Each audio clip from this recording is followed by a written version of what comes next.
Hello friends, welcome to my channel.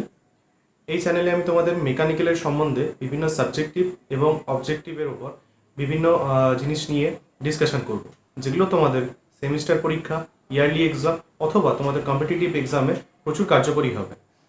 এইখানে আমি তোমাদের যে সমস্ত জিনিস নিয়ে ডিসকাশন করব সেগুলো এমসিকিউ টাইপও হতে পারে বা সাবজেক্টিভও হতে পারে। এছাড়াও তোমাদের যদি ব্যক্তিগত কোনো মতামত থাকে তোমরা আমাকে কমেন্ট বক্সে জানাবে, আমি সেই বিষয়গুলোর উপর নিয়ে তোমাদের ডিসকাশন করে দেবো, যেগুলো আশা করি তোমাদের হেল্পফুল হবে এবং তোমাদের যাতে বুঝতে পারো সেই মতো করেই আমি তোমাদেরকে বোঝানোর চেষ্টা করব। আজকে আমি যেটা নিয়ে ডিসকাশন করব সেটা হচ্ছে এমসিকিউ লিমিট ফিট টলারেন্স। ভালো করে তোমরা মন দিয়ে চ্যাপ্টারটা শোনো এবং শেষ অবধি শুনবে, এবং যদি ভালো লাগে তাহলে লাইক এবং সাবস্ক্রাইব করো, কারণ পরবর্তীকালে যে জিনিসগুলো আমি দেবো সেগুলো হয়তো তোমাদের খুবই কার্যকরী হবে। তো ফার্স্ট আমরা কোশ্চেনটা দেখে নেব। সেখান থেকে কী বলছে না, interchangeability is normally applied for repairing parts, mass production, single piece production, all of the basically mass প্রোডাকশনের জন্য। Second, what is the term of the algebraic difference between a size to its corresponding basic size? তো এই অ্যান্সারটা হবে deviation. যখনই algebraic difference এই কথাটা আসবে তখনই নিশ্চয়ই কোথাও না কোথাও ডেভিয়েশনের উল্লেখ অবশ্যই থাকবে। যদি সেটা এই জায়গাটাতে বলে দেয় শুধু সাইজ, তাহলে সেটা হবে ডেভিয়েশন। যদি এই জায়গাটাতে ম্যাক্সিমাম বা হায়ারের কথা বলে তাহলে এটা হবে আপার ডেভিয়েশন। যদি এইখানে লোয়ার বা মিনিমামের কথা বলা হয় তাহলে সেটা হবে অ্যান্সারটা হবে লোয়ার ডেভিয়েশন। আর যদি এখানে সাইজে এখানে অ্যাকচুয়াল সাইজের কথা উল্লেখ থাকে তাহলে কিন্তু সেটা হবে অ্যান্সারটা অ্যাকচুয়াল ডেভিয়েশন। তাহলে আমরা এই একটা কোশ্চেন থেকে চারটে অ্যান্সার কীভাবে হবে সেটা আমরা এখান থেকে দেখতে পাচ্ছি। নেক্সট হচ্ছে, what is the term of the algebraic difference between the maximum limit of size to its corresponding basic size? এই অ্যান্সারটা হবে আমাদের আপার ডেভিয়েশন। এইখানটাতে যদি মিনিমাম লিমিট অফ সাইজ বলা থাকতো তাহলে এটা হতো লোয়ার ডেভিয়েশন। নেক্সট কোশ্চেনে আমরা দেখব, what is the term of the algebraic difference between actual size to its corresponding basic size? অ্যান্সারটা হবে actual deviation. What is the next question, what is the term used for relationship exist between two mating parts? Answer হবে fit. তার কারণ হচ্ছে দুটো কম্পোনেন্টের মধ্যে যখন আমরা অ্যাসেম্বলি করছি তখন যে ধরনের আমরা অ্যাসেম্বলি পাচ্ছি সেটাকে আমরা ফিট দিয়েই কিন্তু ডিনোট করবো। এবার কী ধরনের ফিট হবে তার বিভিন্ন ভাগ আছে। Now next question, what is the difference between maximum limit of size and the minimum limit of size? Answer খুব ক্লিয়ার, টলারেন্স। কারণ লিমিট অফ সাইজ এবং আপার ডেভিয়েশন বা বেসিক সাইজ এগুলো আমরা অন্য জায়গায় কীভাবে হবে সেই ডেফিনেশন আমরা দেখে নেব। What now next question, what is the extreme permissible size within which the operator is expected to make the component? Answer, limit of size.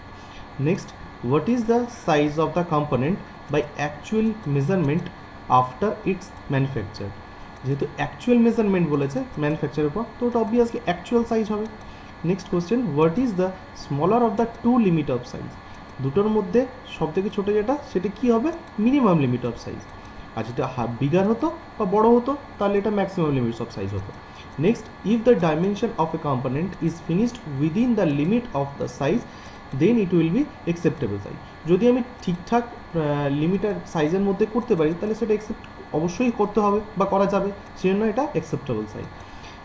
And intention difference between the hole and the shaft dimension for any type of fit is called allowance. এই প্রশ্নটা কিন্তু খুবই গুরুত্বপূর্ণ। যদি intentional difference দেওয়া হয় তাহলে সেটা হবে অ্যালাউয়েন্স। তাহলে আমরা দেখে নিলাম যে অ্যালাউয়েন্স কী, টলারেন্স কী, ফিট কী। এভাবে আস্তে আস্তে আমরা সমস্ত ইম্পর্টেন্ট কোশ্চেনগুলো জেনে নেব। The size based on which the dimensional deviation are given is, answer হবে basic size.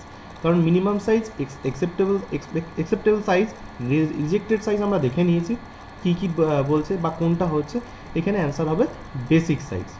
Next question, in the assemblies obtained by using the system of limit and fits the damaged part may be, একে answer হবে may be easily be replaced without rejecting the assembly. আমরা এই কারণে কিন্তু এই limit ফিটটাকে use করছি বা ব্যবহার করছি, যাতে আমরা কোনো কম্পোনেন্ট যদি এরার থাকে তাহলে আমরা সেটাকে অ্যাকসেপ্ট করতে পারি। কারণ সেটা যদি সেই জন্যই কিন্তু এই লিমিট এবং ফিট টলারেন্সটা এখানে তৈরি করা হয়েছে, বা আমরা এটা সম্বন্ধে জানি বা পড়ছি না। Next question, if BIS system of limit and fits the standard range of size is covered 0 to 500 mm। এইটা প্রত্যেকটা কোশ্চেন কিন্তু ভালোভাবে মনে রাখতে হবে, কারণ রিগার্ডিং এই চ্যাপ্টারের এই প্রশ্নগুলো খুবই গুরুত্বপূর্ণ এবং এগুলো প্রায় প্রত্যেক পরীক্ষাতেই কিন্তু একটা না একটা কোশ্চেন অবশ্যই আসে। এখানে নেক্সট কোশ্চেন বলছে the 3 class of fits as per BIS system কি, ক্লিয়ারেন্স, ট্রানজিশন এবং ইন্টারফারেন্স, যেটা আমি আমার যে চ্যাপ্টারে পড়িয়েছি লিমিট ফিট টলারেন্সে তাতে পরিষ্কারভাবে এগুলো দেওয়া আছে। এবং এর আন্ডারে এই medium fit, push fit, tight fit বা flat, round, square, sling, loose, sinkage, এই সমস্ত ফিট দেওয়া আছে। মেন কিন্তু এটাই হচ্ছে 3 ধরনের fittings. Next question, the maximum clearance between hole, একটা সাইজ দেওয়া আছে, অ্যান্ড শ্যাফট, এটার একটা সাইজ দেওয়া আছে। কী হবে ম্যাক্সিমাম ক্লিয়ারেন্স আমরা কখন পাবো, যখন আমাদের ম্যাক্সিমাম হোল সাইজ হবে এবং মিনিমাম শ্যাফট সাইজ হবে। সেই ইকুয়েশনটাকেই আমরা এখানে আমি ব্যবহার করেছি এবং এই অ্যান্সারটা আমার এসছে। এটা আমার স্লাইড নাম্বার 13-তে দেওয়া আছে এর ইকুয়েশনটা। এর দুটো ধরনের প্রশ্ন হয়, সেই দুটো ধরনের প্রশ্নেরই কীভাবে ইকুয়েশন থেকে আমরা পেয়ে যাবো, বার করতে পারবো, ক্যালকুলেশন পাবো, সেটা স্লাইড নাম্বার 13-তে দেওয়া আছে। স্লাইড নাম্বার 13টা আমি দেখাচ্ছি কিছুক্ষণ পর। এরপর নেক্সট কোশ্চেন হচ্ছে limit of 40 mm hole is ES এবং ইআই যে ডিজিটটা দেওয়া হয়েছে সেটা কিন্তু অর্থ হচ্ছে ইএস ইকার্ট সুপিরিয়র আর ইআই হচ্ছে ইকার্ট ইনফেরিয়র, এই দুটোই কিন্তু হোলের ক্ষেত্রে প্রযোজ্য। তো এর যা ইকুয়েশন, সেই ইকুয়েশন অনুসারে আমরা দেখতে পাচ্ছি যে 40 mm এর বেসিক সাইজ প্লাস এইটা এবং 40 mm বেসিক সাইজের ওপর আমরা পাচ্ছি এটা। তাহলে এই দুটো অ্যান্সার হচ্ছে, এটাই আমাদের কারেক্ট অ্যান্সার। নেক্সট হচ্ছে best example for driving fit is, এই তিনটের মধ্যে হবে ball bearing on the shaft, ঠিক আছে।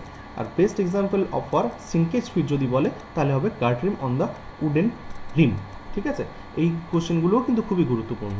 20 নম্বর কোশ্চেন কি বলছে, which one of the following is not the correct method of expressing a fit under BIS system of limit and fit. আমি আগেই বলেছি যে চারটে অপশান আমাদের ভালো করে দেখতে হবে, বুঝতে হবে, কারণ চারটের মধ্যে যে কোনো দুটো অবভিয়াসলি একদম আনম্যাচড হয় এবং দুটোর মধ্যেই আমাদেরকে কিন্তু ডিসাইড করতে হয়। তো এখানে আমরা দেখতে পাচ্ছি যে এই দুটোই সেম দিয়েছে, কিন্তু এর মধ্যে একটা ডিফারেন্স আছে, যে বড় হাতে যেটা সেটা কিন্তু উপরে আছে, এখানে কিন্তু ছোট হাতেরটা উপরে আছে, অর্থাৎ এই দুটোর মধ্যেই মেন কিন্তু কোনো একটা হবে, ঠিক আছে। তাহলে আমাদের যেখানে ভুল মেথড সেটা হচ্ছে এটা, প্রথমে বড় হাতেরটা দিয়ে নেক্সট যেটা বাই দিয়ে ছোট হাতেরটা নিচে আছে সেটাই কিন্তু আমাদের হবে, এটা কিন্তু ভুল মেথড। ওকে, এরপর আমরা নেক্সট কোশ্চেনে চলে যাব। The size of a component is given 24 - 0.1, what does -0.1 indicate. আমি যে চ্যাপ্টারটা এর লিঙ্কের শেষে দিয়ে দেবো, যে যখন এই ভিডিওটা শেষ হবে তার শেষে যে লিঙ্কটা দিয়ে দেবো, সেটা যদি চ্যাপ্টারটা ভালো করে তোমরা পড়ো বা শোনো, তাহলে এই প্রত্যেকটা কোশ্চেনের অ্যান্সার এক্সপ্লেন কিন্তু আরও ভালোভাবে হয়ে যাবে। এখানে মাইনাস ইন্ডিকেট কী বলছে না, লোয়ার ডেভিয়েশনটাকে ডিনোট করছে। যদি পজিটিভ হতো তাহলে কিন্তু এটা আমরা আপার ডেভিয়েশনটা দেখতাম।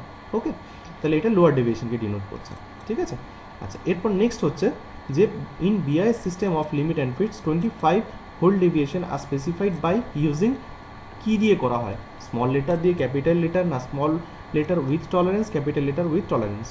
তো এই তিনটে অ্যান্সার হবে না, কারণ যখনই এটা আমাদের এখানে হোল ডেভিয়েশনের ক্ষেত্রে বলে তখন হোলের ক্ষেত্রে সবসময় ক্যাপিটাল লেটারই ইউজ করা হয়, ওয়ারেস কিন্তু শ্যাফটের ক্ষেত্রে স্মল লেটার ইউজ করা হয়।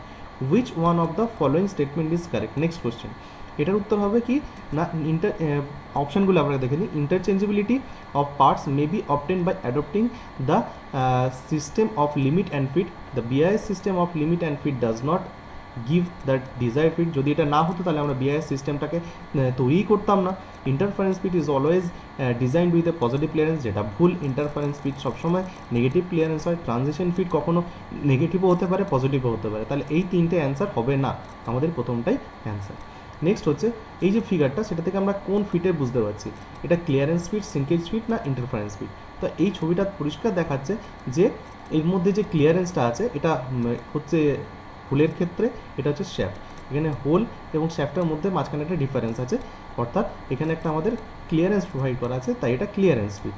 এটা আরও ভালোভাবে বুঝতে পারবো তোমাদেরকে একদম লাস্টে যে স্লাইড আছে 14 এবং 15, সেখানে আমি ভালোভাবে ছবি দিয়ে বুঝিয়ে দিয়েছি কোনটা ট্রানজিশন, কোনটা ক্লিয়ারেন্স অ্যান্ড কোনটা ইন্টারফারেন্স ফিট। ওকে, তিন ধরনের মেন ফিটিংস আছে, সেটা ভালো করে বলা আছে, 14 এবং 15 নম্বর স্লাইডে, এছাড়াও এই ভিডিওর লাস্টে যে আমি লিঙ্কটা দিয়ে দেবো সেখান থেকেও তোমরা বুঝতে পারবে। না next question, what is the maximum limit of size if the basic size of the whole is 25 and the deviation is positive negative 0.2। তো আমার এখানে ম্যাক্সিমাম জানতে চাইছে, তাহলে আমি এখানে পজিটিভটাই নেব, তাহলে অ্যান্সার আমি এখান থেকে পরিষ্কার এটাই দেখতে পাচ্ছি। আমি আবারও বলছি দুটোর মধ্যে কিন্তু কনফিউশন থাকে, দেখো এখানে একটা 0 দিয়ে দিয়েছে, এখানে কিন্তু বুঝতে হবে, এটা কিন্তু ভালো করে দেখতে হবে। অনেক সময় পরীক্ষায় তাড়াহুড়ো করে কিন্তু এটা অনেকে দিয়ে দেয়, কিন্তু না, আমাদের কিন্তু এই অ্যান্সারটাই হবে right answer. Next question, in which type of fit the tolerance zone of the hole is below the tolerance of zone of the shaft, এটা হবে ইন্টারফারেন্স ফিটের ক্ষেত্রে, ঠিক আছে। এবং নেক্সট কোয়েশ্চেনটা হচ্ছে কি, যা এরই উল্টোটা, যে কোন ক্ষেত্রে টলারেন্স জোনে shaft is below the tolerance zone of the hole, এটা হবে ক্লিয়ারেন্স ফিট। যখন ক্লিয়ারেন্স ফিট থাকে সেখানে কিন্তু সব সময় স্যাফট হোল টলারেন্স জোনের নিচে থাকে।